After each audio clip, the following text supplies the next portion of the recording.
Bueno, muy buenos días para todos. Primero, muy contento de estar acá, muy contento de volver a compartir con el Grupo de Economía de la Salud, de que nos volvamos a juntar, Jairo. Cada vez que nos juntamos han salido proyectos muy interesantes y que a nivel personal han marcado, digamos, mi paso por la universidad. Entonces, muy contento de compartir con ustedes, muy contento de compartir con Aurelio y con los demás invitados.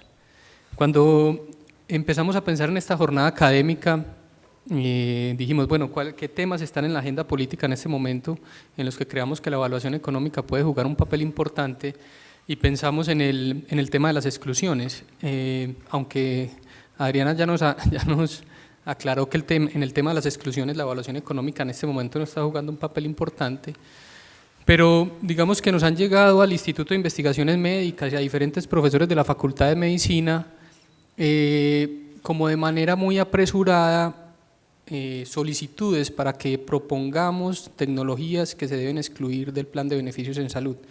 Y entonces no teníamos como una claridad en cómo era el proceso de exclusiones y dijimos, bueno, revisemos el tema de las exclusiones, cómo se toman las decisiones de exclusión en el mundo, y decidimos hacer este trabajo que es una síntesis rápida de la literatura que está disponible en la página del instituto. Cuando yo creo que las presentaciones se las vamos a compartir o van a estar disponibles, y hay un link en el que pueden consultar el documento final de síntesis rápida. Este trabajo fue preparado por la Unidad de Investigación y Deliberación para Políticas y Sistemas de Salud de la Facultad de Medicina, una unidad muy reciente que apenas estamos iniciando las operaciones, pero que su propósito es ayudar a informar la toma de decisiones en salud, la toma de decisiones políticas en salud. Los autores de esta síntesis rápida son Marcela Vélez y Carlos Vargas, dos compañeros del Instituto de Investigaciones Médicas. De mencionar aquí es una revisión sistemática, una síntesis rápida que fue informada por un trabajo que hizo la profesora Marcela Vélez, que es la última referencia que tienen ahí, una síntesis crítica interpretativa que se hizo y también está publicado en la revista Milbank sobre el tema del sobreuso de los servicios de salud innecesarios. Primero una nota sobre qué son las síntesis rápidas de la literatura. Estas síntesis lo que pretenden es movilizar la mejor evidencia global y local acerca de una pregunta que plantea un tomador de decisiones. Estas síntesis rápidas, ya incluso hay manuales como el que tienen ahí en la presentación sobre cómo se hacen estas síntesis rápidas, y el nombre dice lo que pretenden, ¿cierto? Poder informar oportunamente las decisiones de los tomadores de decisiones. En este sentido, porque una de las críticas que siempre, digamos, ha partido de la política hacia la academia es que nos demoramos mucho en sacar conclusiones, en hacer investigaciones que realmente les ayuden a tomar las decisiones. Por eso estas síntesis rápidas se elaboran entre 3, 10, 30, 60 o 90 días hábiles, dependiendo de la necesidad del que tenga que tomar decisión. Si tienen que tomar una decisión en 3 días, hay alguna manera de revisar la literatura, no con la misma profundidad obviamente, pero que por lo menos ayude a informar un poco la decisión. Esta síntesis en particular la elaboramos en 4 pasos. Lo primero fue una pregunta: ¿qué estrategias e intervenciones han sido desarrolladas para excluir tecnologías en salud? Se hizo una búsqueda exhaustiva y de esa búsqueda se aplicaron criterios de inclusión y decidimos incluir 18 revisiones sistemáticas para elaborar este producto. Después redactamos la síntesis rápida en un lenguaje que sea accesible para los tomadores de decisiones, y esto es importante en la síntesis rápida, que no están elaboradas como una investigación formal de introducción, métodos, resultados, conclusiones y discusión, sino que están elaboradas frente a cuál es el problema político, cuáles son las opciones para solucionarlo y cuáles son las barreras de implementación para aplicar esas opciones. En esta síntesis, por el tiempo en el que elaboramos, solo llegamos al tema de las opciones. No tiene incluido un análisis de cuáles son las barreras de implementación para esas opciones. Y como ya les dije, está disponible en ese link que vemos ahí. ¿Por qué este tema es importante? Pues durante toda la tarde hemos discutido el reto que tienen los sistemas de salud para mejorar la calidad e incrementar la eficiencia, y ese reto, digamos, que está afectado por el mal uso que se le hace a las tecnologías en salud. Las tecnologías son mal utilizadas, es decir, algunas tecnologías son mal utilizadas cuando se utilizan en una condición que no es indicada, son sobreutilizadas cuando son solicitadas por médicos o pacientes más de lo que se debería, son subutilizadas cuando no se usan lo suficiente o incluso son utilizadas cuando ya ha llegado el momento de obsolescencia. Cuando revisamos la literatura vimos que el problema sobre la mala utilización de las tecnologías en salud, que esas mala utilización son las que hay que considerar para el tema de exclusiones y para el tema digamos, de mejorar las prácticas que utilizan los médicos para formular estas tecnologías. Lo que vimos es que el problema se entiende en la literatura en estos 4 componentes. Obviamente el mal uso de las tecnologías conduce a una tensión innecesaria. Existen varias razones por las cuales la tecnología se utiliza mal. Una de estas, que es la que voy a mejorar, es aquella cultura de entre más es mejor. Y dentro de las diferentes estrategias que identificamos para atacar el problema del mal uso de las tecnologías en salud, vimos que no hay en este momento una evaluación clara de cuáles son las estrategias que se deben implementar. El mal uso de las tecnologías, lo que encontramos es que más o menos del 20 al 33% de los pacientes recibe una atención en salud que es innecesaria, inefectiva o potencialmente dañina. El 72% de los médicos manifiesta que prescribe una prueba diagnóstica o un procedimiento innecesario al menos una vez a la semana. Y la sobreutilización de ciertos medicamentos o de ciertas tecnologías, en este caso el tema de la sobreutilización de benzodiazepinas en pacientes en la población anciana, se sabe que produce daños en esa población, ¿cierto? Incrementa el riesgo de accidentes de tránsito, incrementa las caídas, las fracturas de cadera, incluso puede tener consecuencias en la muerte, y eso es un claro ejemplo de una sobreutilización de una tecnología. Si vamos un poco al ámbito nacional, algunos compañeros de la Facultad de Medicina hicieron un estudio tratando de identificar cuáles son las prácticas que tienen mejor evidencia científica en el tema durante el embarazo, el parto y el puerperio, y ellos encontraron que hay muchas prácticas que hoy se saben que son efectivas y que se deben aplicar y que no se aplican en esos procedimientos. Ejemplos, el diligenciamiento del partograma, la terminación de la gestación luego de la 41 semana para reducir la mortalidad, el apoyo continuo a la mujer durante el embarazo, son prácticas que hoy se sabe que tienen beneficios en la salud, que son efectivas y que no se aplican. Y también encontraron que hay prácticas que sabemos que son dañinas, que no se deben hacer y que se siguen haciendo, el tema de la episiotomía de rutina todas las primerizas, el tema el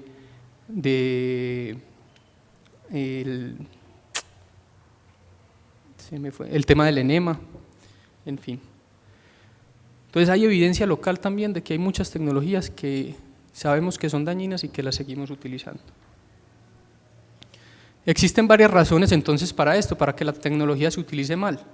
Una es que los médicos no están entrenados para manejar apropiadamente una conversación con un paciente al que no se le puede ordenar un examen que él está demandando. El 48% de los médicos, aún sabiendo que una prueba médica no se necesita, se la ordenan al paciente si éste insiste. Le dicen, eso no le va a servir mucho, pero hágasela para que quede tranquilo. La fragmentación de nuestro sistema de salud permite que se dupliquen pruebas diagnósticas y tratamientos y pruebas de laboratorio. Hay desconfianza, es a quién le leyó esa imagen, dónde le hicieron esa radiografía, ¿cierto? Ese laboratorio yo no confío en eso, vaya, mejor hágaselo a otro. La remuneración, la forma como se le paga a los profesionales es un incentivo, pues si se les paga por servicios es un incentivo a prestar más servicios, es un incentivo a que hagan más, a que sobreutilicen las tecnologías en salud. Hace poco teníamos una conferencia de una persona en cuyo hospital tienen un modelo de evaluación de tecnologías en salud que permitió de alguna manera contener la presión de tener tecnología de alta punta, digamos un equipo muy costoso,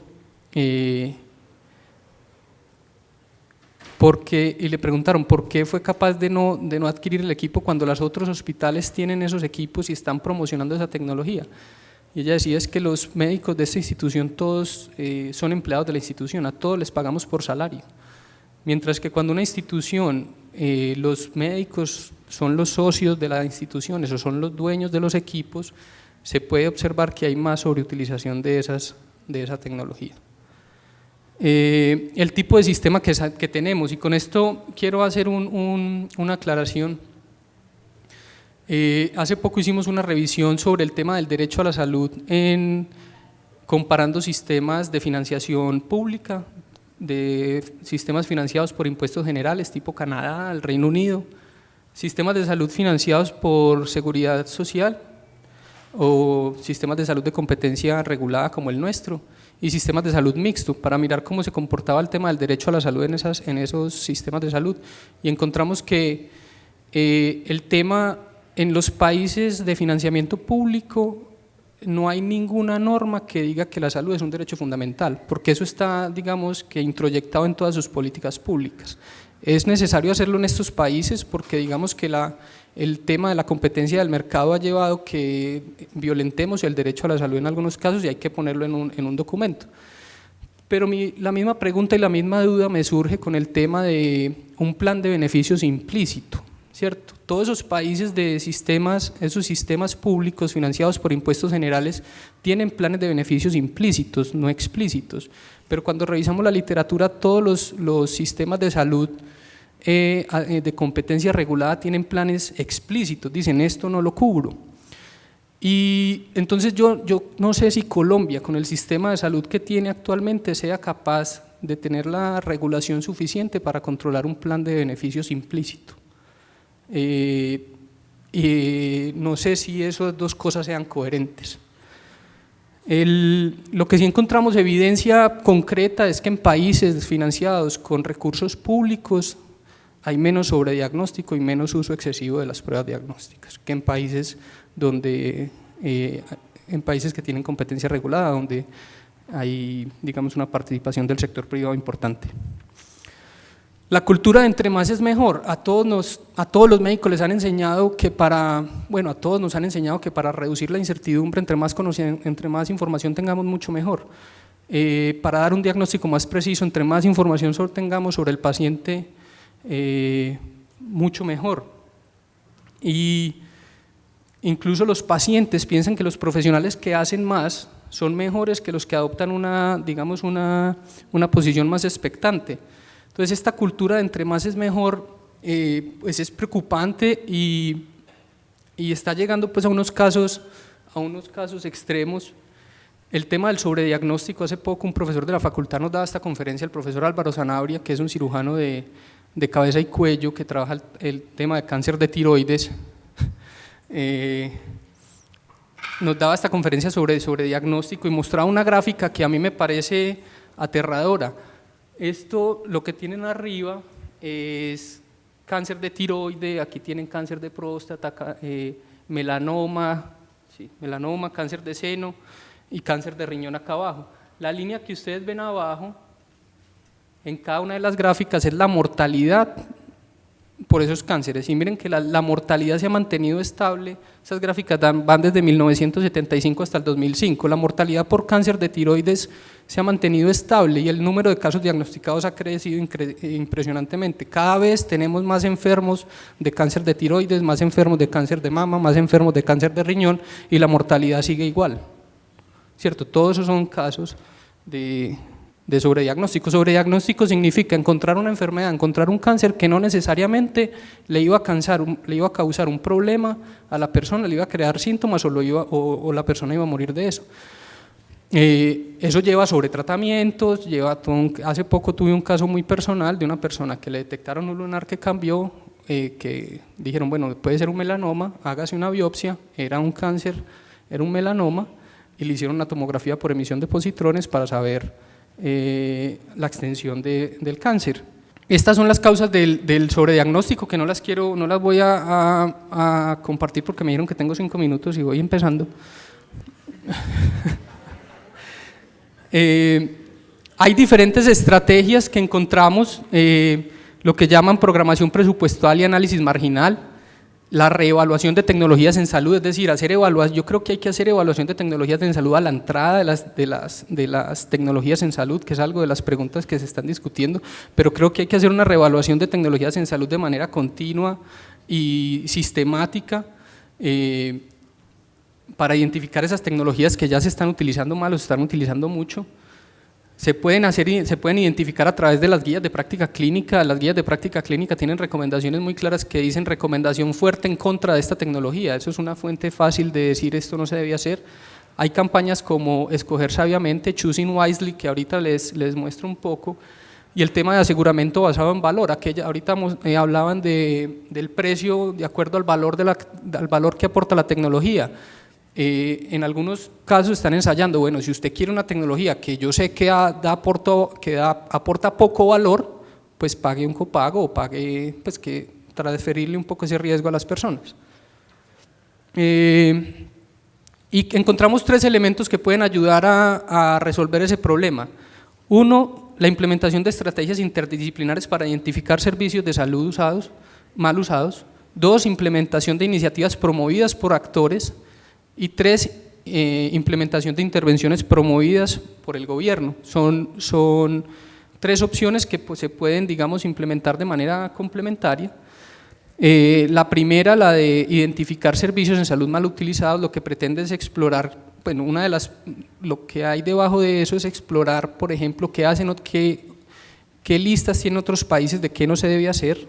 Eso da una identificación rápida de qué no se debe hacer. El NICE tiene una lista de esto no se puede hacer, por ejemplo, revisar esas listas internacionales, hacer esa referenciación internacional de qué es lo que no se puede hacer en otros países es una fuente importante.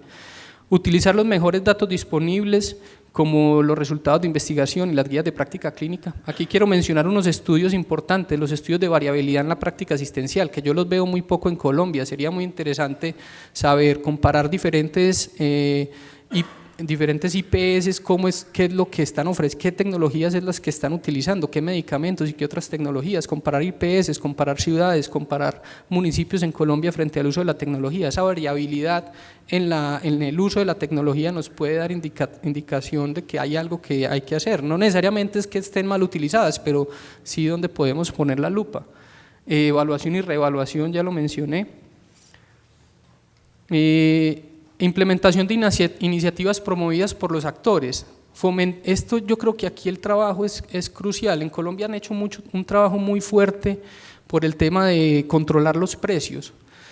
Eso es una parte de la ecuación. La otra es las cantidades que estamos formulando de tecnología y de medicamentos. Cómo cambia, y que lo decía la profesora Claudia, cambiar el comportamiento de las personas es de lo más difícil que